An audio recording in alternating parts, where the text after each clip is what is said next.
มื้อนี้สร้างหนุ่มก็มาเฮ็ดเวียกเฮ็ดงานง่ายๆทุกคนเอ้ยนี่แหละมาหลอกเทปพันไก่ออกเนาะทุกคนเด้อที่ว่าเฮาทาสีทาหยังนี่เฮาก็ต้องเขียนก่อนทุกคนแล้วเฮาจังทาเนาะงานทาสีนี่คนตะมิดข่อยบ่เอาซ้ำทุกคนในของสองศัพท์นี่เนาะ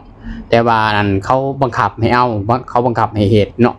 เพราะว่างานจังซี่ก็เขาบ่อยากเฮ็ดดอกทุกคนเด้อเพราะว่าแต่ว่าเฮาเลือกบ่ได้ฮะทุกคนงานมันก็สิมืดไก่สิมืดไก่สิจบแล้วเนาะก็จำเป็นต้องเฮ็ดไปหั่นแหละพี่น้องบ่ได้ติเงินหน่อยบ่ได้ค่อยวาสนาเนาะมีงานตัวได้ก็เฮ็ดไปได้หน่อยก็เอาหน่อยได้หลายก็เอาหลายทุกคนยามมันบ่มีก็จังซี่แหละ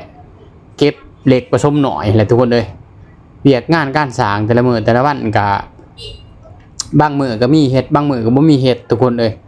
มันบ่แม่นว่าเฮาสิได้เฮ็ดตลอดได้งานนี่ก็เนาะมีผลดีผลเสียกันเนาะบ่คืองานประจำหรือว่างานแบบว่าทั่วๆไปนะคือทุกคนเอ้ยแต่ว่างานก่อสร้างงานระบบประปาและสุขาภิบาลนี่คือข่อยเฮ็ดแต่ละมื้อแต่ละวันนี่ก็คือข่อยเว้าหั่นแหละทุกคนมันบ่มีเสมอไปแล้วก็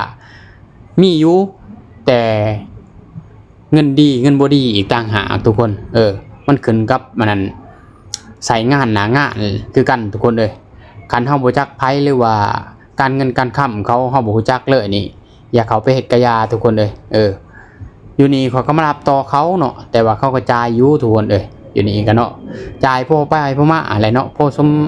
ควรอะไรทุกคนแต่ว่าสิจ่ายหลายคือว่าเฮารับโดยตรงก็บ่แม่นทุกคนได้บ่หลายคือเฮารับโดยตรงเด้คันเฮารับโดยตรงนี่คือว่าห่วย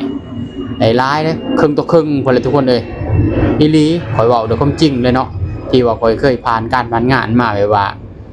หลายผ่าหลายปีแล้วเนาะหลายเจ้าแล้วข่อยไปข่อยมานี่เนาะทุกคนไปอยู่น้ำผู้นั้นไปอยู่น้ำผู้นี้อีกอะราคาก็สิบ่เปลี่ยนแปลงเนาะทุกคนเฮ็ดหันเฮ็ดนี่ก็ราคาซ้ำเก่าทุกคนแต่ว่ามื้อนี้ก็เฮ็ดงานง่ายๆไปก่อนเนาะนี่แหละมาลอกกระดาษออกก่อนทุกคนแล้วสีแห้งแล้วจังสิมา